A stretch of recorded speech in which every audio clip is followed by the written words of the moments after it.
Okay, so let's start with Chapter 13, Part 1.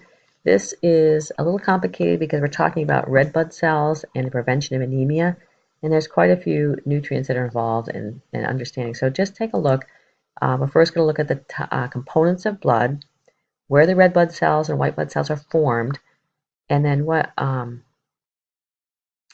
going to keep them healthy. So here's the spin down. So if you're doing a hematocrit or hemoglobin test, if you ever had that done, it tells you how much iron is in your blood. And they do that by just centrifuging a little bit of your blood in a test tube.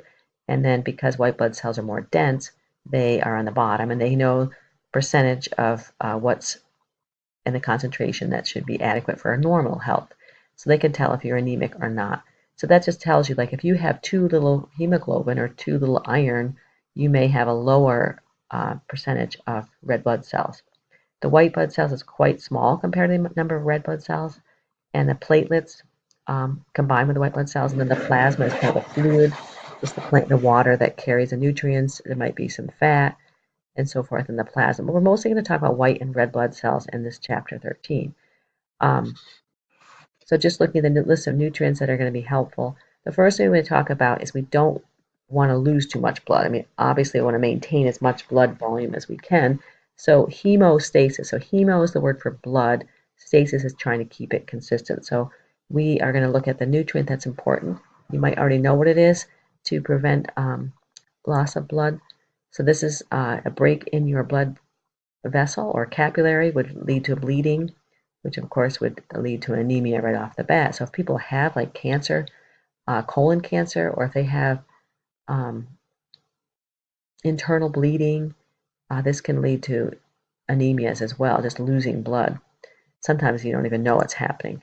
The other thing is constriction. So when your body does two things, it can help prevent blood loss of hemorrhage by patching up the broken capillaries and blood vessels, or if there's too little blood, it can constrict the vessels so that you don't have a drop in your blood pressure, which would make you very dizzy and cause you to faint. So your body has mechanisms to prevent you from losing blood or blood pressure. So your body makes these plugs, a platelet plug, or also they cause blood clotting. So here you can see a picture of the platelets and the clot of the red blood cells. You see this word fibrin in there. So fibrin is a protein which will kind of create like a netting over the vessel as it repairs. So that prevents you from bleeding out to death. Um, the vitamin K is one of the essential vitamins for that, for blood clotting. It's also needed for bone health. We might not have mentioned it too much in the last chapter, but for bone health, you have calcium in your intestine, which activates a particular blood cell, which then creates extra calcium in your bones. So vitamin K is actually necessary for this interaction to occur. But as far as blood clotting goes, vitamin K is instrumental in this triggering of the fibrin. So you have damage to your tissue or damage to your blood vessel, that will activate these clotting factors, vitamin K and calcium, which will then allow these proteins, prothrombin and thrombin, to create this soluble protein, which creates the netting we talked about. So it traps in the blood so you don't bleed to death. So vitamin K, that's the essential thing. Now, if we don't have enough vitamin K, obviously we can have a likelihood of bleeding. The people that are most likely to have deficiency are infants, and it'd be the first week or so, adults if they're taking antibiotics, and elderly people because they often don't eat adequate amounts of vitamin K, or people on medication that can, for thinning of the blood, that can easily bleed. So getting enough vitamin K is generally in green vegetables and also in liver and eggs. So greens is the main thing. People that have trouble chewing might not get as much of this, but liver is something we don't eat as much of, but eating it once a week and not just at Thanksgiving is a good practice. So here's the food sources for vitamin K. A lot of the greens are the good sources here. So you really can't get an excess of vitamin A, even though it is fat soluble. There's no sign of toxicity, or vitamin K, sorry, vitamin K. There's no sign of toxicity. So the next thing then we look at is the formation of red blood cells. So looking at this chart, which is really helpful, talks about the nutrients that are needed. So there's two sets of nutrients that we talk about, vitamin B12 and folate. So now we're in the bone marrow, which is where the stem cells are that produce red and white blood cells, white, red, and the platelets. So having a healthy bone marrow is important for red blood cell production. But having B12 and folate, those are instrumental in the DNA production, so you can't have cells without DNA. So then if you don't have enough DNA, then you don't make enough red blood cells, and they end up being kind of flimsy and large. And then if you get enough of these vitamins, but then you move down here and you have your healthy red blood cell, but if you don't have enough iron or B6, then you can't carry oxygen.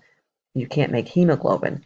The hemoglobin is the protein that's needed in the red blood cell. So even though you have the cell, you need to have enough hemoglobin in the cell to hold on to the iron and oxygen. So that can be another deficiency of B6 and iron. And then these two nutrients are also important in that aspect.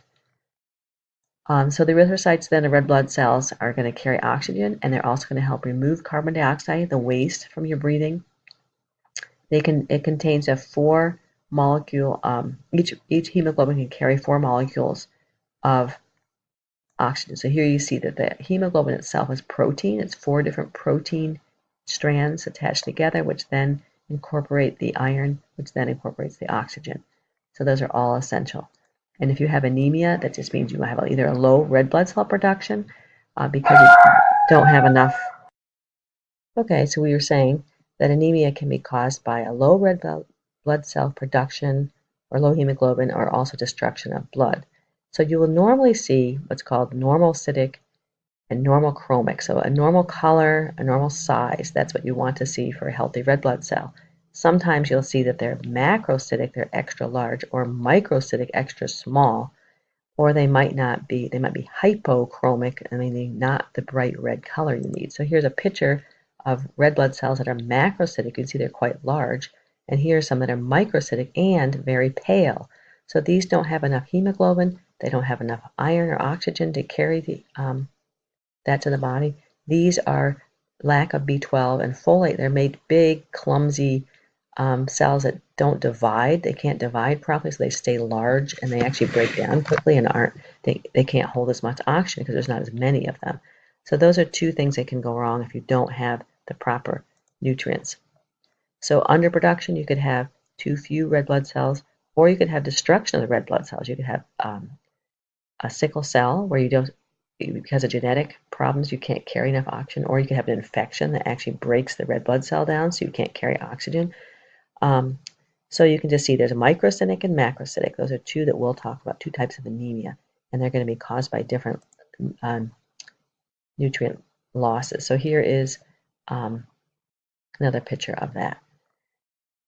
All right, so iron's important because iron is what's carried in that hemoglobin, as we mentioned. You can spin down your blood to see how much red blood cell you have. So hematocrit is a number of red blood cells, a percent of red blood cells.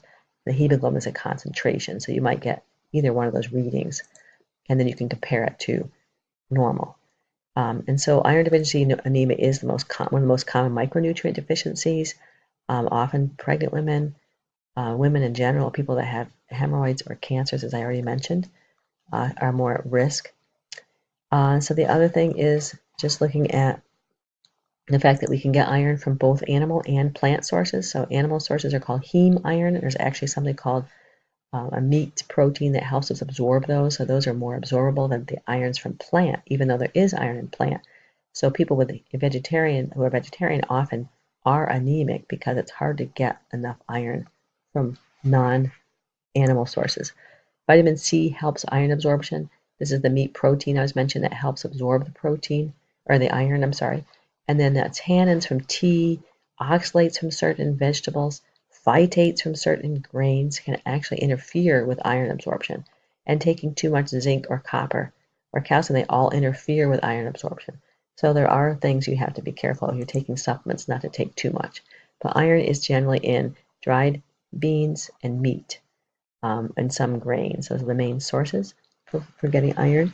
And then the next thing is folate. So making sure you have folate so you can produce and divide. The cells can divide properly, as we mentioned here. B12 and folate work together to make sure that each of these cells divides into new red blood cells. Without that enough folate, you can have, like I said, macrocytic anemia. The cells are immature, they grow large, they can't carry as much oxygen, so that you tend to have depression, mental confusion, diarrhea, all these problems from not having enough folate. The sources of folate are a lot of leafy green vegetables, other vegetables, bread, milk, and yogurt. So getting a balanced diet is essential. And the last, vitamin B12, which also is important for formation of the red blood cells. This is found only in animal products, so eggs, cheese, dairy, and meats, the best sources of that. And that's an interesting vitamin that you have to have protein in order to absorb this vitamin. So the intrinsic factor, which is in your stomach, has to attach to B12, and then later on in your small intestine, it gets absorbed. So people that are older or don't get enough protein can have problems absorbing B12. So B12 deficiency actually causes something called pernicious anemia. So that is the macrocytic blood cells that we talked about. Deficiency can also cause poor reflexes, paralysis, death. It's very serious. This pernicious anemia is a serious anemia. It's not just a little weakness, it's actually causing nerve problems. And then the last thing here is the foods that we already mentioned, milk, eggs, and meats are the important source for that. Copper is the micronutrient that's needed for collagen formation. So this is the collagen that's in all of our blood cells. It's the main structure of proteins in our body. So we need copper for the immune system. It helps with blood clotting and also helps create these cross links between the proteins, that we have healthy proteins in our blood cells. So we have to get enough. It's very, very small. It's micrograms, but we can get it again in liver, which we don't eat that much of, legumes, breads, and cereals. Cocoa, that's interesting. But we don't want to get too much copper because that would interfere with the iron absorption. And there is a genetic disease for people that actually do absorb too much copper. It's called Wilson's disease. And this, if you absorb too much copper, it causes liver damage, and eventually you need a liver transplant to survive.